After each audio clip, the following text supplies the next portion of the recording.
one world currency. The New World Order. Those are the roots of trouble. I imagine that right now you're feeling a bit like Alice, tumbling down the rabbit hole. Let me tell you why you're here. You're here because you know something. What you know you can't explain, but you feel it. You felt it your entire life. That there's something wrong with the world. You don't know what it is, but it's there, like a splinter in your mind, driving you mad. It is this feeling that has brought you to me. This is your last chance. After this, there is no turning back. You take the blue pill, the story ends. You wake up in your bed and believe whatever you want to believe. You take the red pill, you stay in Wonderland, and I show you how deep the rabbit hole goes. All I'm offering is the truth, nothing more. For we are opposed around the world by a monolithic and ruthless conspiracy that relies primarily on covert means for expanding its sphere of influence, on infiltration instead of invasion, on subversion instead of elections, on intimidation instead of free choice, on guerrillas by night instead of armies by day. It is a system which has conscripted vast human and material resources into the building of a tightly knit, highly efficient machine that combines military, diplomatic, intelligence, economic, scientific, and political operations. Its preparations are concealed, not published. Its mistakes are buried, not headlined. Its dissenters are silenced, not praised. No expenditure is questioned, no rumor is printed, no secret is revealed. But I am asking your help in the tremendous task of informing and alerting the American people. And now, welcome to another episode of Down the Rabbit Hole. Here's your host from federaljack.com. It's Popeye. Ladies and gentlemen, welcome to another live edition of Down the Rabbit Hole here on the Orion Talk Radio Network. I want to thank you all for tuning in tonight. Tonight is going to be another show that I dedicate to veterans issues. And the first hour, I'm going to be discussing things with Joe and Ken, both from the network here. Neither one of them needed a super fantastical introduction, although I'll give it to them anyway. Joe from the Freedom Link Radio broadcast, and Ken Hildebrand from the Information Nation. Welcome, boys. Well, thanks for having me, buddy. Well, thank you for coming on. Hey, excellent. I love to be here. As a matter of fact, it's kind of nice, you know, this going round robin on the shows, you know, during the week. We're on Ken's show, we're on your show, we're on my show. I kind of like it. It makes it easy. Right, and it's been very busy, so there's a ton to talk about. In hour two, we're going to be joined by Phil Restino from Veterans for Peace, so that's going to be interesting. We're going to be going over stuff from them and some other stuff. I'm a little perturbed right now. I'm a little thrown off, just in case the listeners wonder if I sound a little off. It's because my right before coming on air, my headset died on me, so I'm only operating at about 50% capacity right now with this thing. So it's kind of, usually I can hear myself in my own ears, and now I can't. So it makes it a little harder to do it, but whatever, technical difficulties, just the way this week has been, apparently. So I was going to say, that's kind of how we roll around here, man. It's just, it seems to be like standard operating procedures. Your headset doesn't work. I was getting the blue screen of death during the middle of the week. It's like, dude, it's been like that, I swear. Yeah. And then tonight we're having, it's not rolling blackouts, but we're having these little power hits because it's been so doggone hot that I'm sure the substations are really like ready to blow up and whatnot. You know what I mean? You know, if they hadn't got rid of like half the coal-fired plants in this country, we wouldn't have a problem, but... 'Tis true. 'Tis very true.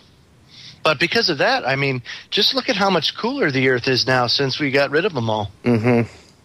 Yeah, how's that working out for us? Yeah, mm-hmm. I was going to say, all those polar bears that were drowning aren't drowning anymore, are they? That's right. Where's Man Bear Pig? He got ate by a polar bear. How awesome would that be, man, if Gore went out to, like, run around with the polar bears or something and one of them ate him like that grizzly guy? I mean, I'm not wishing any negative stuff on anybody or anything, but I just think it would be kind of ironic. falls off a boat Yeah. 30 miles off the nearest ice floe, and some polar bear comes up and bites him in the ass. Because it's drowning. I mean, hunting for food. Yeah. There's polar bear. It's drowning. Al, it's swimming. Okay, they swim like hundreds of miles out to sea looking for food. Okay. And you just happen to be it, buddy. You know, there was an article not too long ago, too, that was talking about because the coal-fired plants are being shut down so fast. They just recently held an auction, I think it was. I guess that's what the power companies do is they kind of auction off things like 3 years in advance as far as like energy. They buy it in blocks. And what they were saying is because of the transition over to natural gas for most of these plants that were once either coal-fired or they're just new and replacing the coal-fired plants, where it used to cost something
in any type of argument, not saying you, but when a person, an individual, or an organization, whoever, uses logical fallacies, in an argument, it means they don't have an argument. And they, the establishment, through their media wing and their little talking heads and their professors and all these other douchebags that come out and open their mouths about things that they actually have no idea what the frig they're talking about, but they certainly act like they do. Okay, they use logical fallacies all the time. Their favorite is the ad hominem, which is, oh, you're a crazy nutbag conspiracy theorist. You're batshit crazy. You're nuts. You're a jerk. How dare you insult the victims' families, or you're whatever. It's all crap. It's like, first of all, if anybody knew anything about 9/11 and the quote unquote 9/11 truth movement, you would know that the people that started it were actually the victims' family members. So right in your face, eat it. There's one. Okay, big fail. But see, when you don't actually know what you're talking about. That's the kind of mistakes you make. So there's 1 point for our side, 0 for you morons. And the logical fallacies will just continue and continue and continue. And it's always the same thing. You're crazy. They never come up with anything. Why do you think they have to have birther or anything? It's a label. It's to marginalize you. But it's actually a logical fallacy because it's not a logical reaction to the argument. They try to act like you're the crazy one, because you're dealing in logic. And in reality, you're looking at them like you're insane. But the main public that watches a lot of these cable entertainment shows, news shows, whatever the hell you want to call them, crap shows, how about that? When they watch that crap, they actually buy into it. I know people that won't even watch it. They leave it out in the background, and then I'll hear them reiterating a talking point to me. And I'm like, you don't even know why you're saying that. Right. And they're like, well, I know I heard it somewhere. I'm like, yeah, from your freaking television. Yeah, it's called subliminal messaging. Yeah, you're right.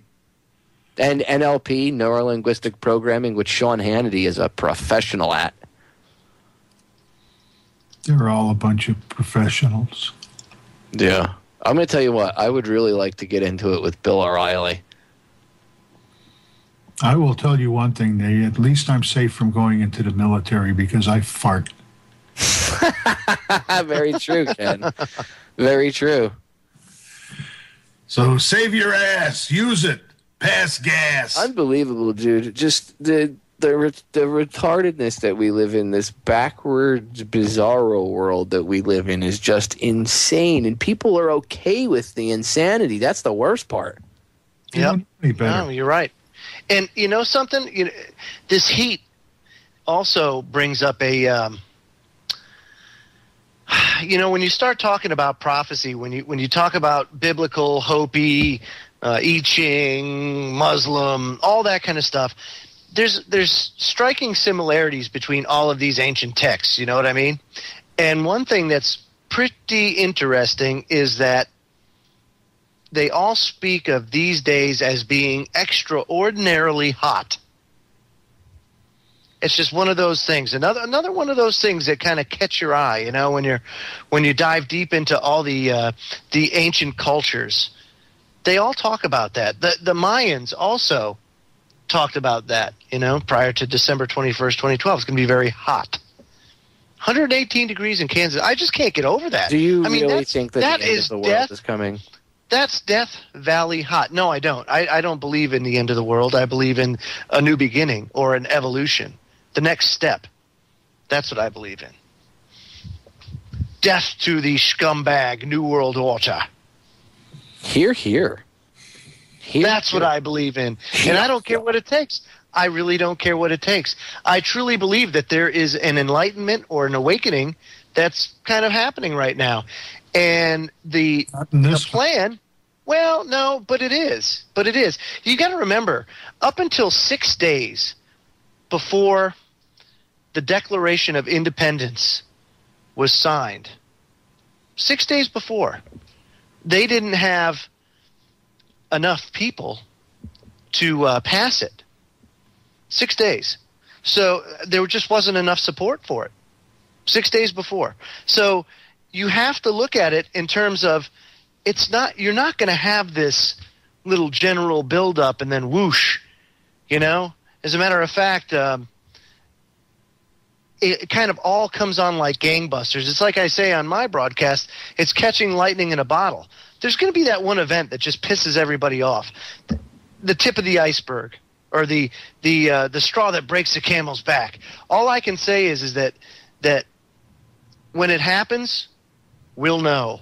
But until then, you just got to keep pounding away, and you got to keep doing it, even as discouraging as it can be, as black sheep as it makes you an outcast with your family or anything else.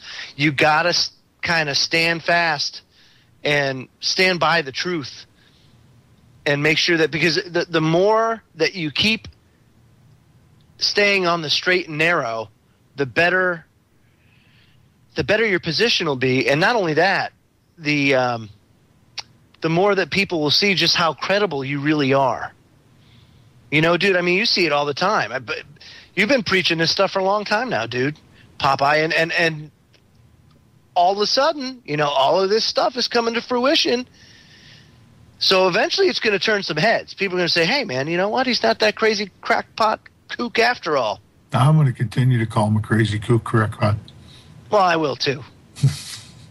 That's cool. You can call me all the names you want. Just don't late for dinner. Just don't call me late for dinner. The oldest joke in the book. Wah, wah, wah, wah, wah. All right, there's something I wanted to address before I forget really quick. Because hour number 2 is already coming up, and Phil's going to be with us next hour.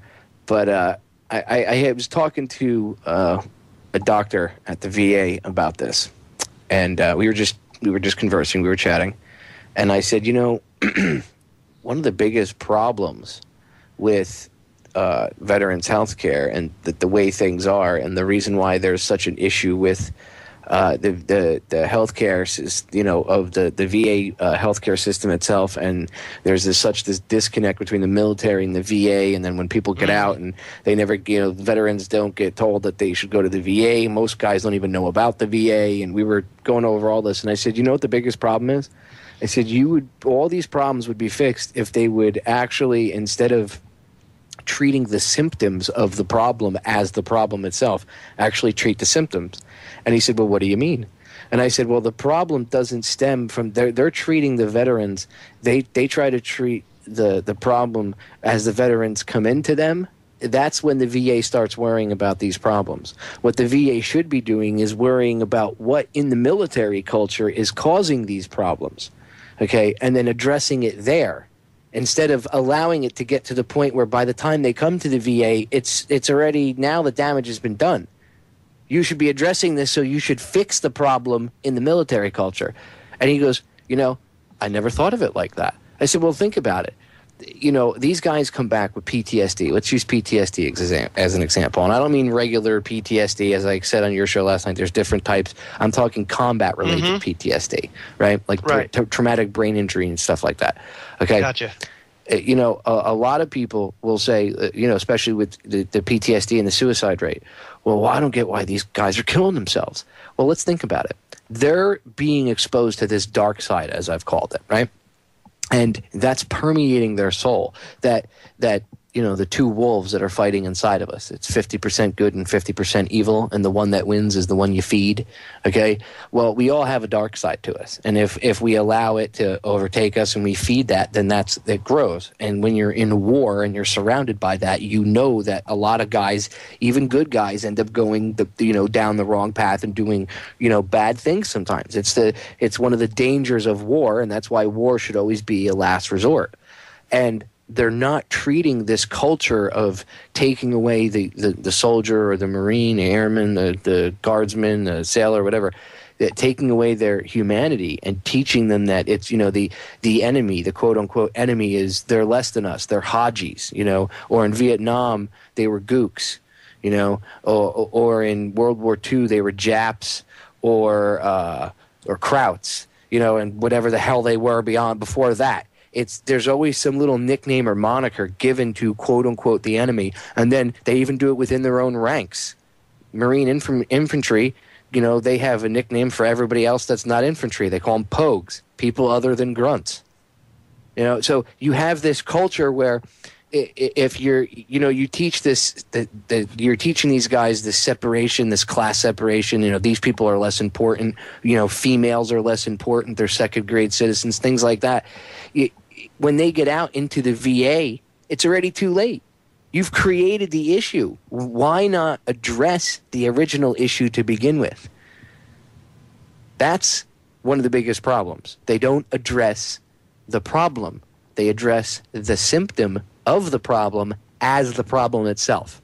If they change the culture and they change the way things are done in the military, you will have this problem much less. At least that's my viewpoint on it, and that's just from studying it and seeing all this crap go on for so long. You are a troublemaker. Yes, I am, because I try to bring solutions to the table. That's why you're a troublemaker. They don't want your solutions. They want your obedience. And I got their obedience right here, Ken. Oh, my God. You came up empty-handed again. Exactly. There is no obedience. No obedience. I find the fact that... Uh-oh, Ken, I'm going to have to cut you off right there because... Oh, my gosh, a commercial. The break is coming up on us. They come up fast. Well, that's cool. Hour 1 up, Hour 2 coming up. Phil Restino is going to join us. So I'm going to bring him on during the break. We're going to get his take on things. And I'm going to let Ken ramble and rant. Well, ladies and gentlemen, we are back with hour number 2 here on tonight's live edition of Down the Rabbit Hole. It is Friday, June 29th, 2012. I'm your host, Popeye from FederalJack.com. And tonight I am joined by an all-around roundtable of veterans. Ken Hildebrand from the Information Nation, Joe Joseph from the Freedom Link radio broadcast, and joining us for hour number 2 from Veterans for Peace here in Florida, it is Phil Restino. Phil, welcome to the show. Oh, thanks, Popeye. Glad to be here. And hi to the other fellas.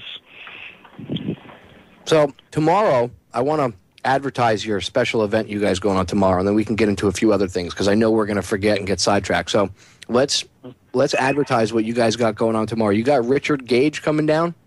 Yes, actually in Daytona Beach at the News Journal Center, 7 p.m., and folks can get their tickets online at 911expertsspeakout.org. And you just buy the ticket there and you print it out off your printer and bring it with you to the show. And it starts at 7. I don't know when the doors open, maybe 6. And there'll be a question and answer following the 90-minute film with the audience. And there is one of the folks that's in the film, Bob, I hope I'm pronouncing his name right, Polanowski. I don't know what his name. I'm sorry, I garbled it, but he'll be present, so he'll be participating in the panel after the film. That's cool. And go ahead and give out the address and all the info. Okay.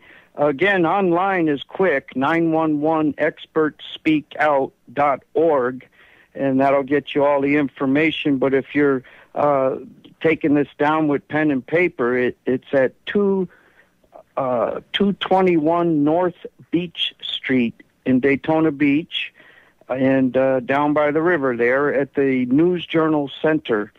And it's a pretty nice venue, and we'd really like to see folks come out and participate, especially firefighters and law enforcement, the first responders.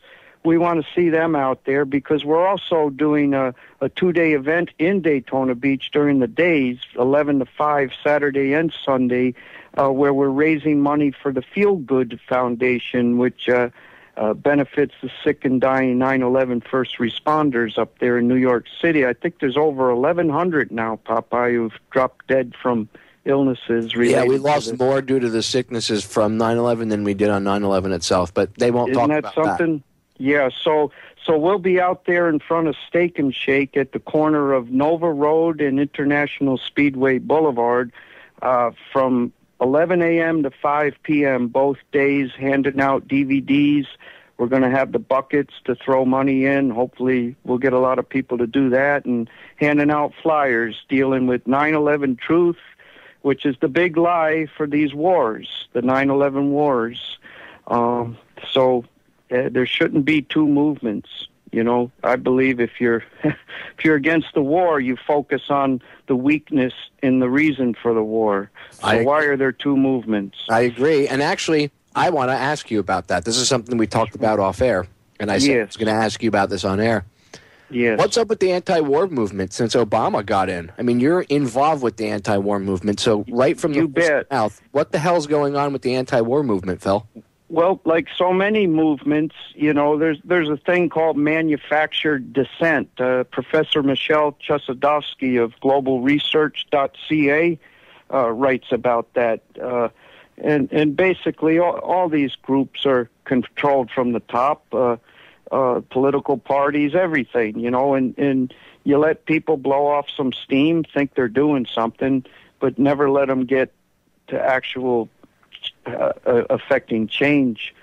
I've been with Veterans for Peace since 2005, when we were righteously screaming from the rooftops to impeach George Bush, the Republican, for the very same war crimes that Obama, the Democrat, has been commanding over since January 2009. And when he got in, man, one of our members, and I would like to say hello to a listener of yours who's a member of our Vets for Central Florida chapter, Deltona Mike out there. If you're listening, good to have you out there, buddy, and hope to see you tomorrow night. But one of our members, on the third day in office with Obama, you know, he sent drone bombers into Pakistan, killed a whole bunch of people. That's a country Bush hadn't even gotten to yet. And one of our members up in St. Augustine, Tom Santoni, wrote a piece immediately called Impeach Obama, and for that crime. And we'd been very involved in the national and all that. I've made a lot of connections with AfterDowningstreet.org and World Can't Wait and all them, and I presented this to them. You know, I said, what's the deal? You know, war crimes are war crimes. Prosecute Bush, impeach Obama was our slogan, and we thought they'd take it and run with it. How naive I was. They just they printed it and then left it alone, and that's when I started to realize, Popeye, that these folks weren't sincere. You know, and that they were more beholden to partisan political politics, man. You know?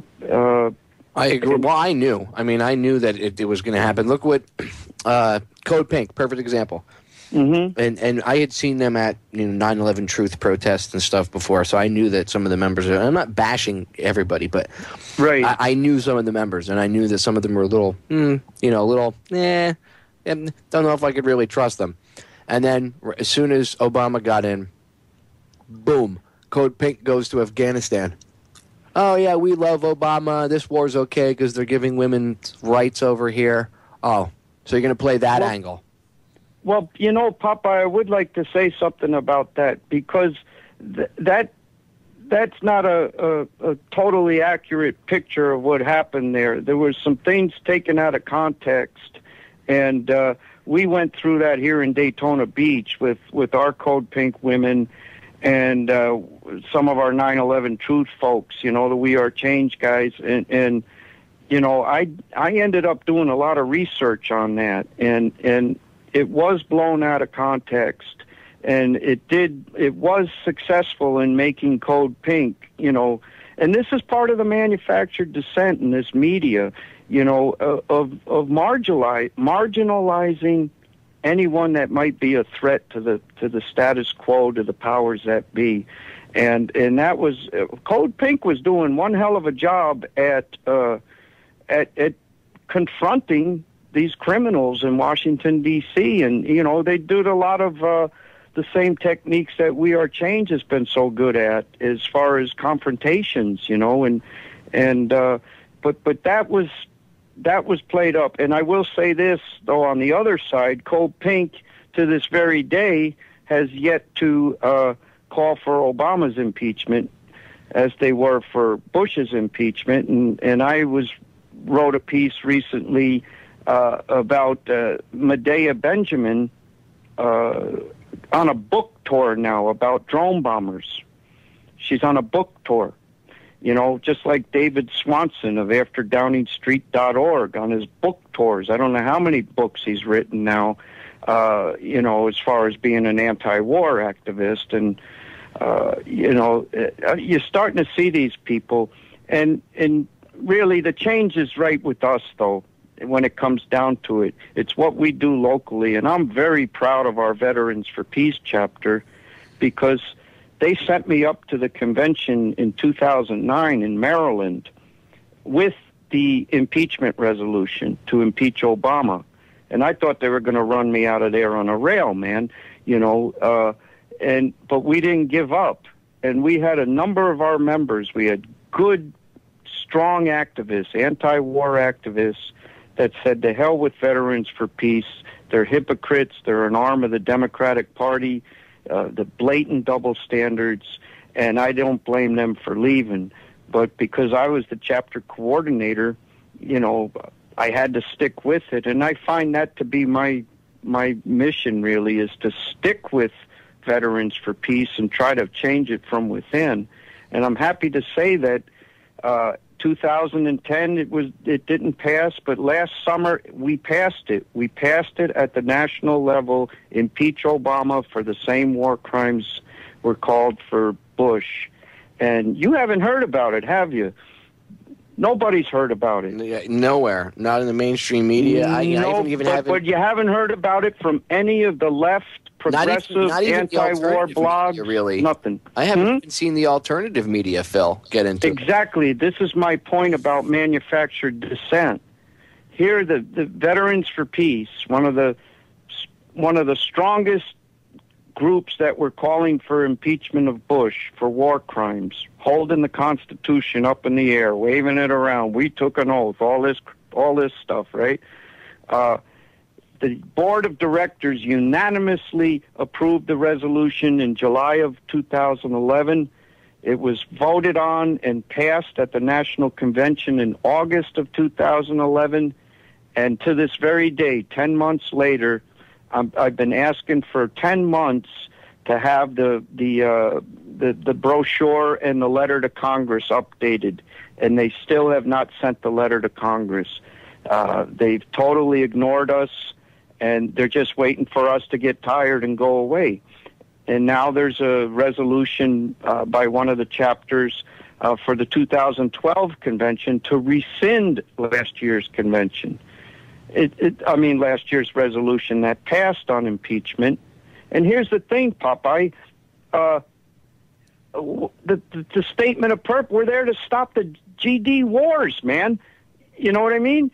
And they're concerned about membership. One of the chapters I called said that they're not in the favor of the resolution because it would hurt the funding they get each year for their local poetry contest. So the slaughter goes on. I'm sorry, but that's just utter bullshit. That your poetry contest is more important than stopping these wars and dropping bombs on kids in foreign countries. And at the same time, sticking to your GD statement of purpose. There's no follow through. Purpose? There's no follow through, Phil. Well, here's the question I have, Popeye.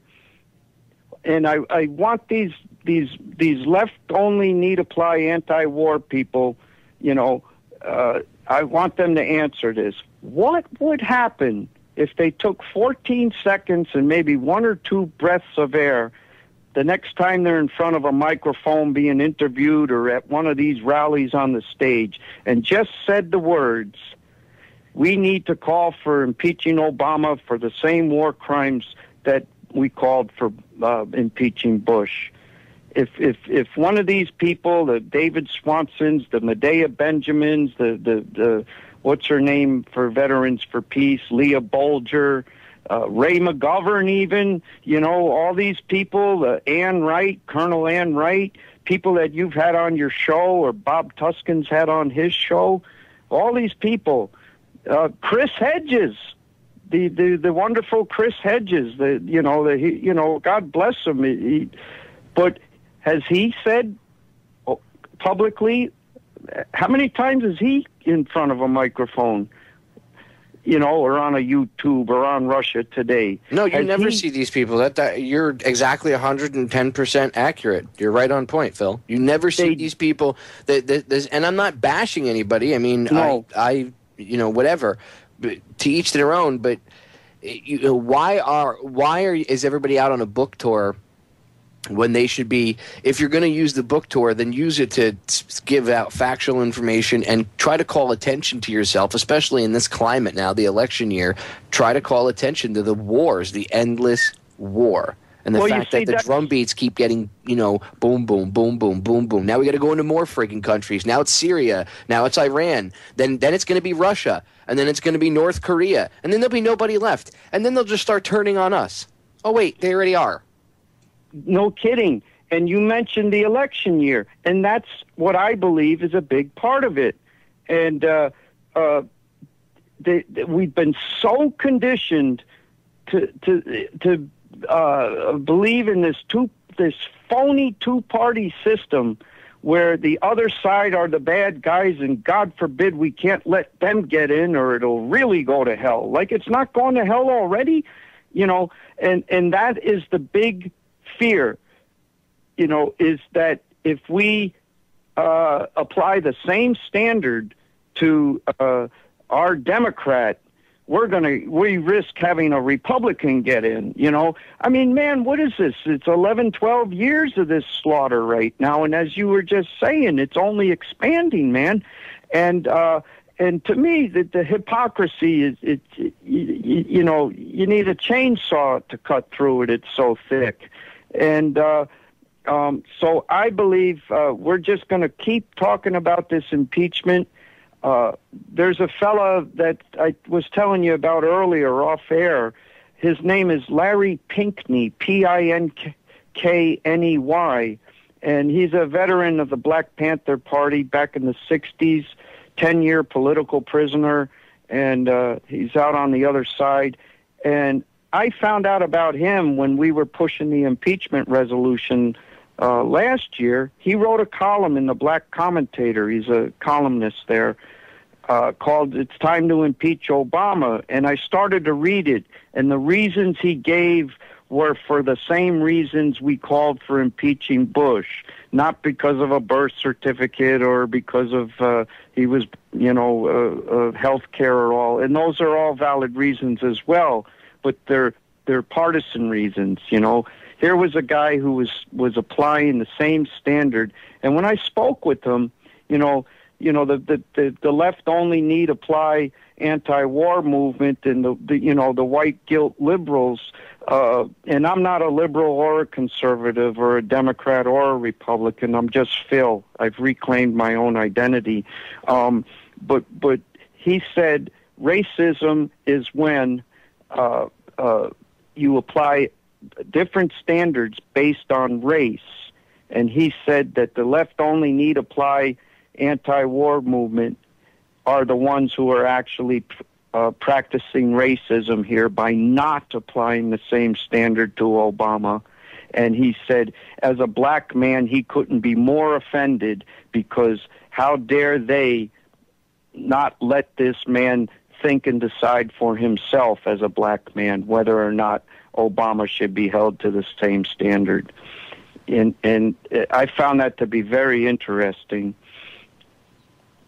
I agree. They are being racist because they see the real racists are the ones that automatically accuse you of doing it. It's like dating a woman and she's cheating on you, or if it's the other way around, a guy, cheating on the wife, and that spouse, the other one, that the spouse that's cheating will say, is constantly blaming the other spouse. Oh, are you screwing around? Who's this person? Are you doing something behind my back? Are you doing this? When they're constantly yelling at you and accusing you of things, they're doing it themselves. That's what that is, okay? That's exactly what that is. And we've got to call it for what it is. And I would like to say, too, Popeye, is that, I call in shows like yours, and I listen in the other shows during the day. I do most of the radio during the day when I'm at home, and the shows that have transcended the left-right paradigm, the false left-right paradigm, and are able to understand what we've just been talking about the same way you and I are understanding it. But I say to them, look, yes, the anti-war movement and the left should be calling for Obama's impeachment for the same crimes as Bush. But we also need to keep calling for it ourselves, and not just saying they need to be doing it, those hypocrites. So we do that here with our Central Florida chapter of Veterans for Peace, and we have been for years, and we continue to do so. And now more than ever, man, this guy is now able to assassinate Americans. He's got a hit list, for crying out loud.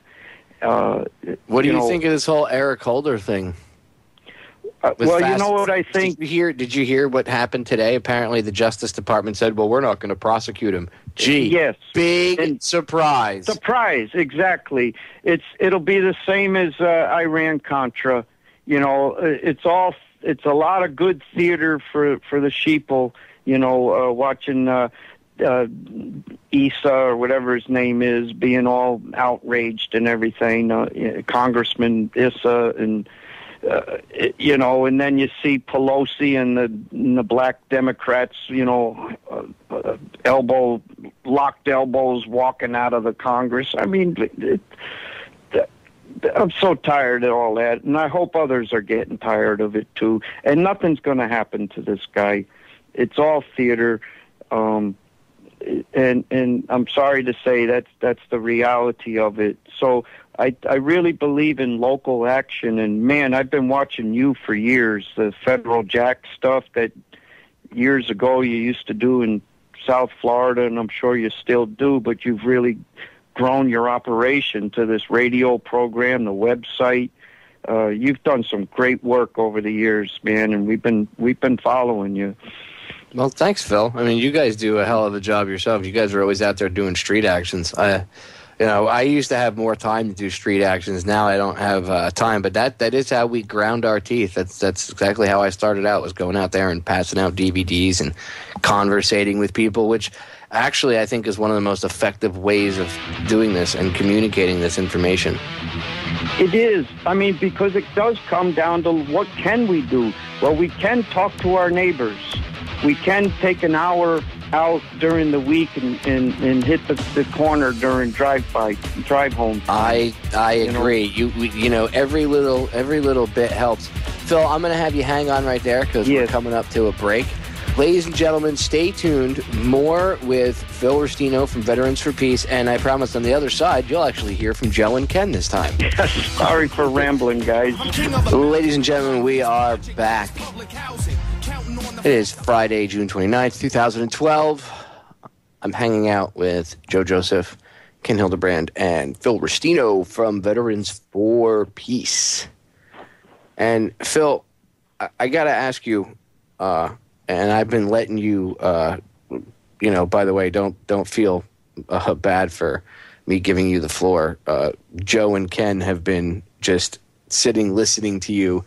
And like Joe said during the break, he was actually gaining a lot of information out of what you were saying. Because, again, you are the consummate insider in the anti-war movement. We don't really have – I don't know many people. I mean, I know of them, and I might be acquaintanced with them.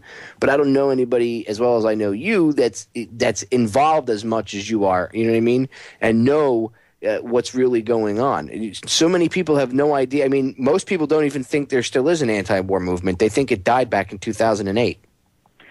And it pretty much did, but the slaughter continues, man. It's just, I cannot live with myself. Every day I wake up, I know that our military is slaughtering people in our name. That goes for all of us. That's right, all Phil. All of us, man. And we're responsible. Phil, that's one thing that I say all the time on my broadcast is that people don't understand when we go over there to these foreign countries, and folks, we're invaders. That's what we are.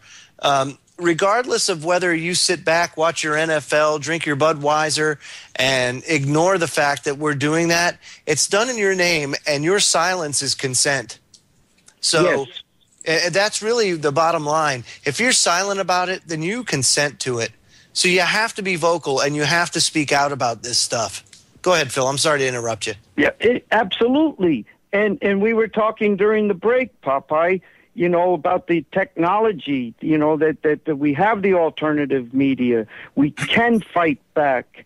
And you're one of the people that's doing it. The other fellas online who are there, they're doing it.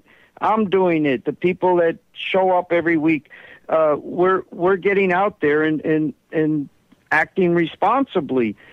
There's a lot of people that have this ability. It's all available here. And there's a lot of people that still don't care. But I guess that's you go back to the American Revolution, and it was just a small percentage of people who actually did something. And I think I guess we're it this time around, eh? And but I think we really need to call for this man's impeachment. It's the impeachment of a president who is out of control.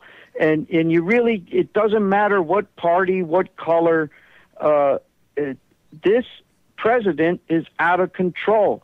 And the partisan politics, the left-right divide, the left must call for impeaching this guy, applying the same standard as they were to the right, to the Republican. And what would happen if the left publicly called for impeachment? There's a good chance this whole left-right thing would crumble, man. Or there'd be some pretty decent cracks in it, wouldn't there be? It could, but here's the thing about that, Phil, is the fact that we're never going to see that happen. Everybody's in cahoots and in bed with one another. I mean, just today... with Holder. Yeah, well, just today, Rand Paul was on the Senate floor. Now, of course, a lot of people, including myself, are pretty miffed at Rand Paul, but he made an interesting observation today. It's the Senate rules that 48 hours prior to any bill being voted on, it has to be put up online, and everybody's kind of required to at least peruse the damn thing. Well, today, a bill came out in the morning. It has to do with student loans. And then there was, I think, a transportation bill or something like that that was put up for a vote on the Senate floor, and they had just received the bill an hour ago, and they were voting in 30 minutes, a 600-page bill. And, he made a great point. He says the approval rating of the Senate, of the Congress, that is 10%. And I think this speaks volumes as to why that is. We don't even know what the hell we're voting on. Dude, they vote from their cell phones. They have an app, and I'm sure it's probably, some tech douche that works in Congress is the one that loads on the phone. But they have an app on their smartphones that they can vote electronically. And it's either an app on their smartphone or it's a little special device specifically built for. But I think it might have been, they might have even integrated it into their phones now. Whatever it is, it's a little wireless device, we'll say, and they can vote. Yay or nay. They don't even have to be in the room. Did you ever see some of these votes? They stand there and have conversations.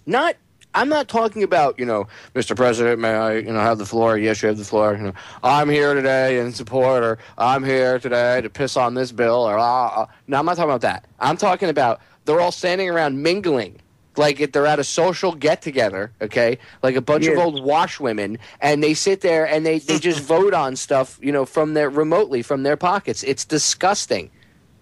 It is, but the thing about impeachment, Popeye, and this is the distinction that we've really need to work on making more clear with not only the left, but those of us who are awake, it's not about what the Congress is going to do or don't do. It's about what we do.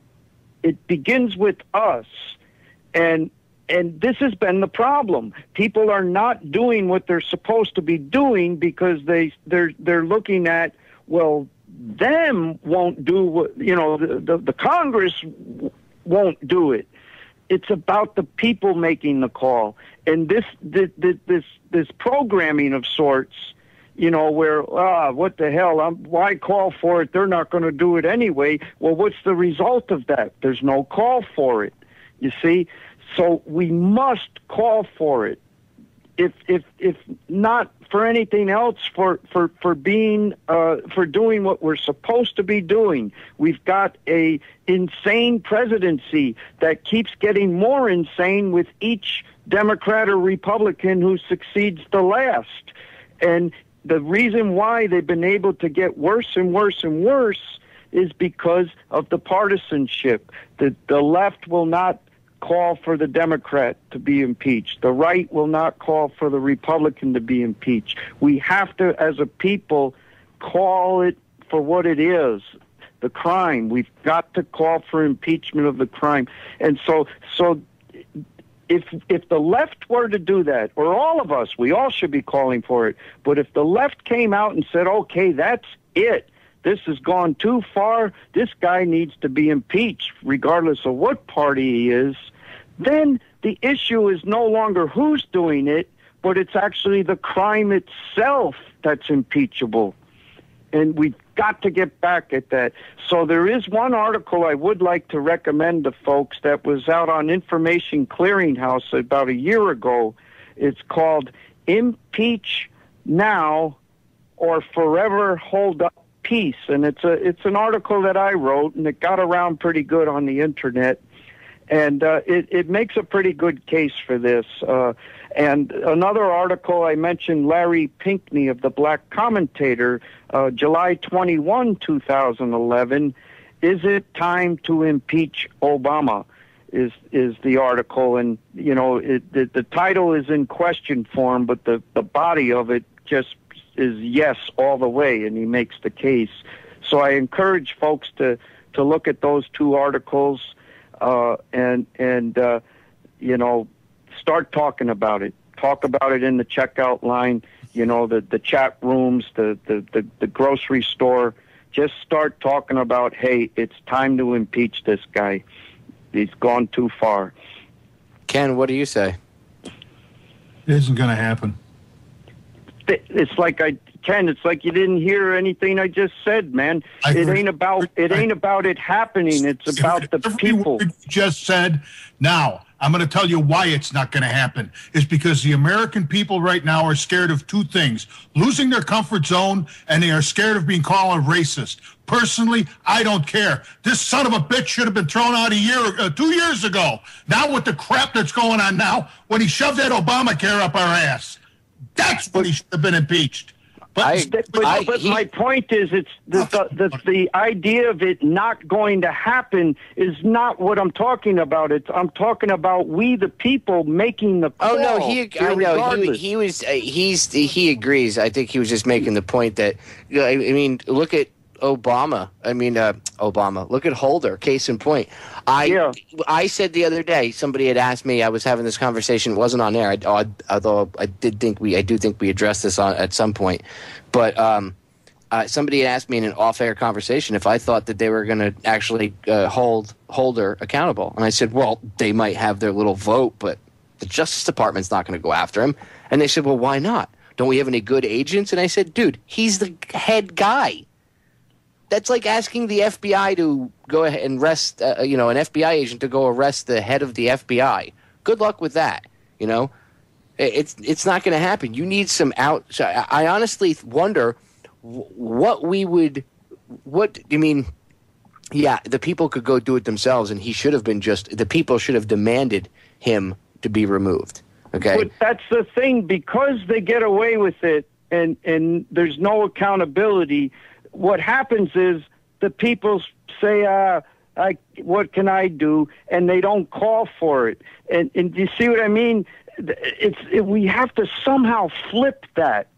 Well, we have to figure out. We have to figure out a way to actually hold them accountable and to get. Well, it begins with calling for it. You need the people that have the jobs, or whatever you want to call it, that they're supposed to be the law enforcement. They need to uphold their duty too. But it begins with us calling for it. I mean, it's so corrupt. I hear what you're saying. It's corrupt from the cop on the beat all the way up to. People need to get pissed off and at least make it a thing, and it would actually probably garner more attention, and maybe people might at least there would be some people out there that would back it. But again, here's the problem I see, and it's not. I agree. People need to be screaming from the rooftops about it that they need to impeach him, and I agree with Ken. He should have been impeached a long time ago. Yes. I mean, they impeached Clinton for getting jizz on a dress. And that was a big part of neutering impeachment. Impeachment is the people's recourse. It's put in the Constitution for the people.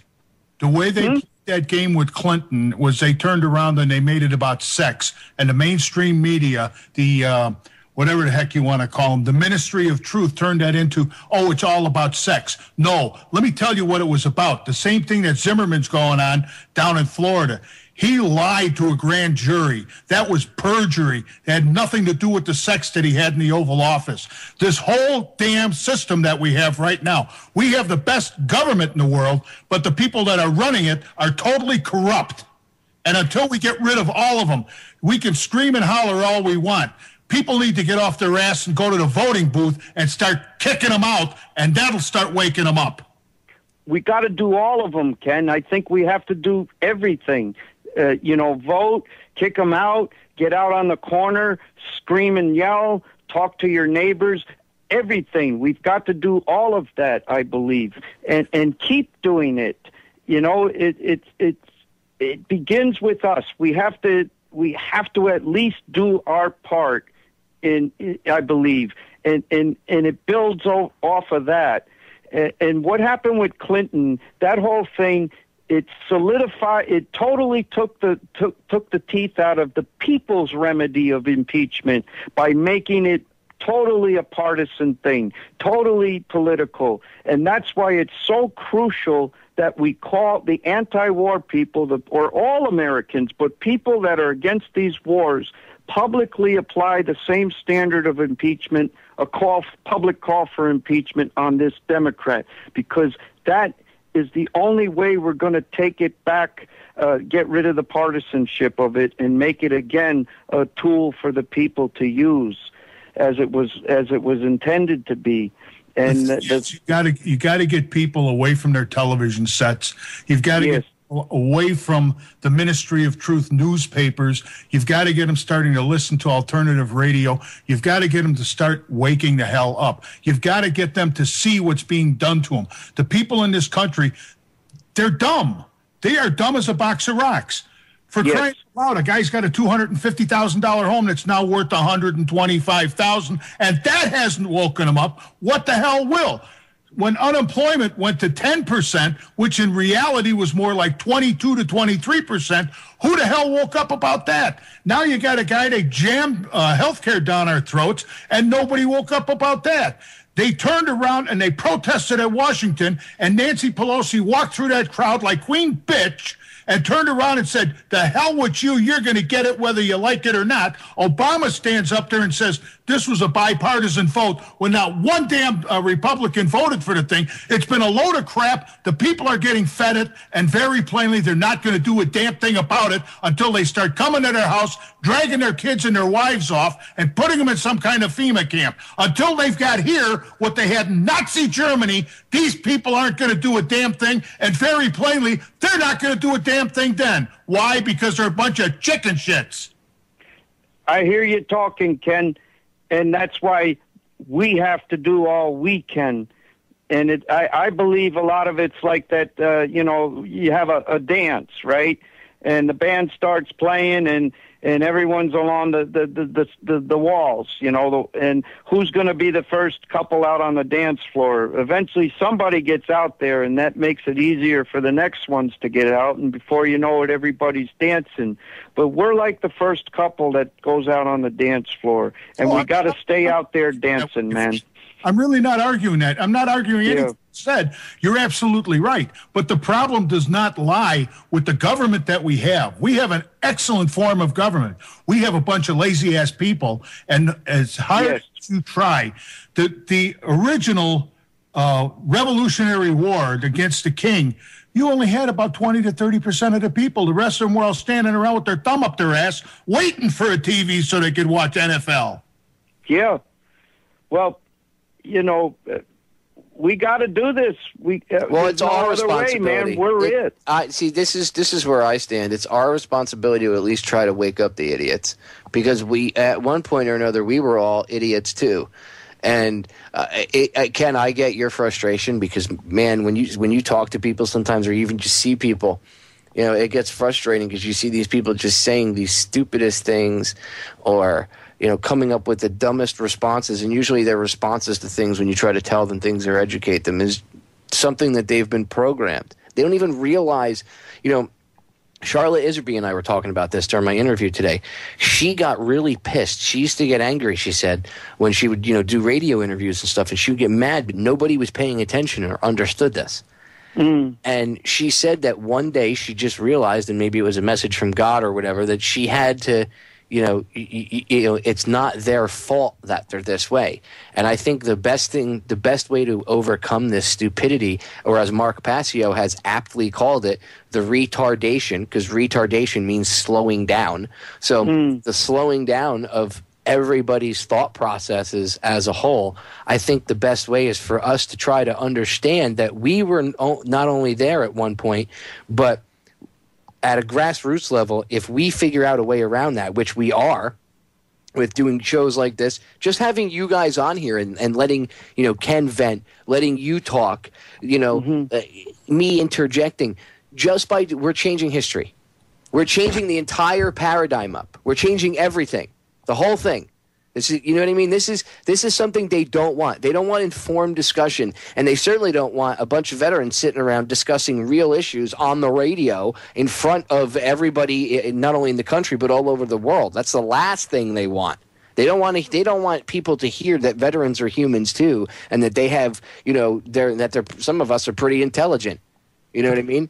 You know, we have a lot of people in the alternative news media that are out there telling people day in and day out. The problem we have here is the same problem that you have. Oh, I don't like that guy, so I don't think he knows what he's talking about. Yeah, well, I don't like that guy over there. It doesn't matter who you like. Until you hold your hand wide open, and what do you got? You got 5 fingers, but until you clench it into a fist, you've got no chance of knocking the guy out. And that's what we need to do. We need to unite as people, get behind something, one issue. Forget about this issue, that issue, the other issue. The issue right now is to straighten out this government. That is the main issue. After that, we can take care of everything else. I think we're getting there, though. I'm encouraged. Is it okay if I plug the monthly radio show I go do ahead, with Larry? Plug whatever you want. We actually got a few minutes before the end of the show, so go ahead. Oh, great! Plug away, Phil. Our whole show, it's called "We Cannot Be Silent," and we have a YouTube channel that has the past shows. It's youtube.com/We Cannot Be Silent. And that's the whole theme of our show, is trying to, you know, like you guys, break this left-right paradigm and talk about what Ken was just talking about, coming together on the issues. And, you know, once you start to come together on issues, you find out you have a lot of issues in common. Well, it's like Bill Cooper used to say, Phil. You know, he said, what's the one thing that we have, all of us, in common? No matter what your race is, your religious denomination, anything. What's the one thing we all have in common?